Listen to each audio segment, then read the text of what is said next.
યાર તમે બરોબર ભણો ને તો તમને હારી શાળા મળે પણ આપણે હરખું લેસન ના કરીએ તો બાપા કે આપણે કોઈ ભણે એવું નથી તો આપણે ગમની શાળા મેલો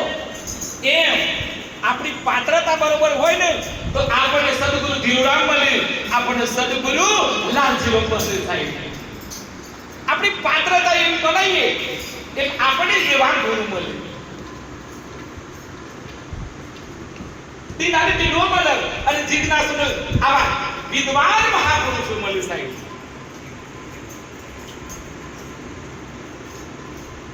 દયાનંદ સરસ્વતી હવે મેં બે ટૂચકા કીધા આપણે બાપુ બરોબર ખબર ભાઈ દયાનંદ સરસ્વતી ના ગુરુનું નામ હતું વીરજાનંદ મહારાજ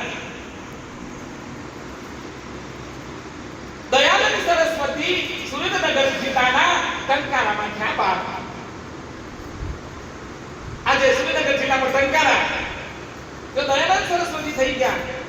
નાનપણથી ખૂબ ભક્તિવાળા ખૂબ સંતોની સેવા કરે પોતાનું કામ કરે ઈઓને એવું થઈ ગયું કે મારા ગુરુને મળવા જવું સર અને એ વખતે ગુરુનો બહુ મહિમા વિરજાનંદ બાપજીનો મહિમા ધીરજ બાપુ ત્યાં ગયા એમનું બરવા માટે દયાનંદ સરસ્વતી અને જઈને તક ખખડાયું બારનું કોણ છે તું કોણ છે એટલે અમને કીધું કે મને ખબર નથી તું આવ્યો છું તું કોઈ જોડે છે એટલે કીધું કે હું કોઈ જોડતો નથી તું કોઈ ભણેલો ગણેલો છે ઈ તો ભણેલો ગણેલો બધું મેલીને આવ્યો છે બીજું કોઈ હજી કોઈ વાંચ્યું છે ઈ તો વાંચ્યું તો ઘણું છે પણ હજી જિજ્ઞાસા મને હજી સંતોષ નથી અને પછી તો દયાનંદ સરસ્વતી કીધું કે તું જેટલું બધું વાંચ્યું હોય ને બધું એવું નામ પધરાય રતિલાલભાઈ બધું જ કીધું કે તું જે કઈ વાંચ્યું છે એ બધું તું નદીમાં પધરાય નાય તારું ઓળખ કરાવું ઘણી વખત એવું હોય કે આખા હોય ને અધૂરા ખખડું ઘણા એટલે આ વિરજાનંદ એવું કીધું કે દયાનંદ તું બધું ફેંકીને મારી જોડે આવી અને એ વખતે વિરજાનંદ મહારાજ નું કીધેલું દયાનંદ સરસ્વતીએ કહ્યું અને બધું નદીમાં ખરેખર પ્રગટાયું પધરાયું અને કશું જોડતું નથી ખાલી ખડ થઈને આયા અને પછી સાહેબ આર્ય સમાજની સ્થાપના કરી અને આર્ષ નામના એમને એ જ્ઞાન પીરસ્યું અને એ વખતથી દયાનંદ સરસ્વતી આખા ભારતમાં નામ થયું સાહેબ ગુરુને સમર્પિત આપણે ગુરુની વાતો કરું છું આપણે બે ગુરુ પદ ઉપર અત્યારે બેઠેલા છે આપણા લાલજી મહારાજ અને ધીરદાસ બાપુ બે અત્યારે હાલ વર્તમાનમાં જુઓ તમે વિવેકાનંદ ગુરુની સેવા કરતા હતા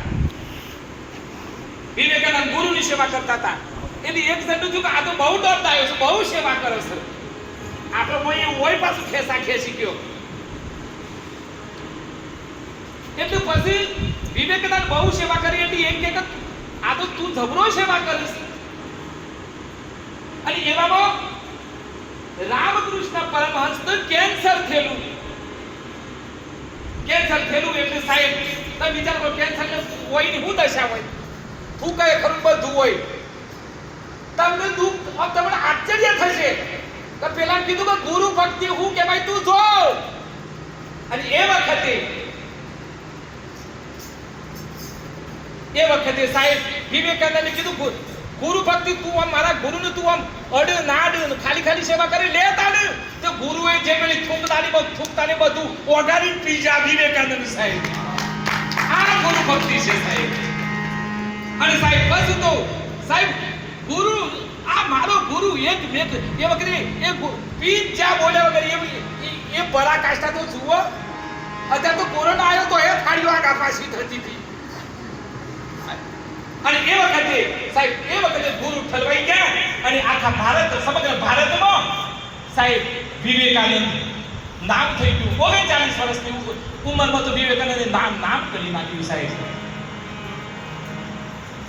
જેટલા ગુરુની શરણે સમર્પિત થયા છે એ ગુરુ સેવા ગુરુ રૂપાલા કે હું બોલી એ બધું નહીં એક વખત ગુરુના શરણે ગયા પછી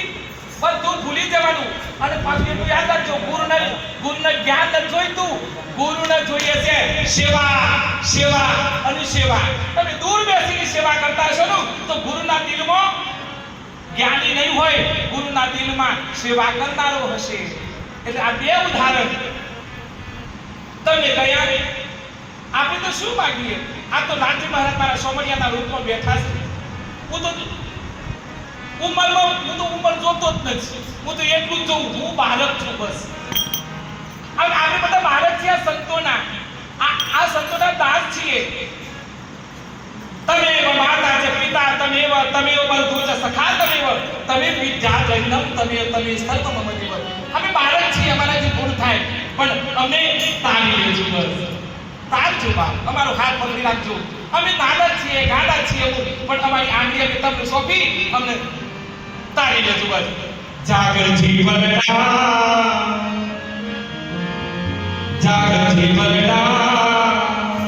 ભવસાગરના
Guru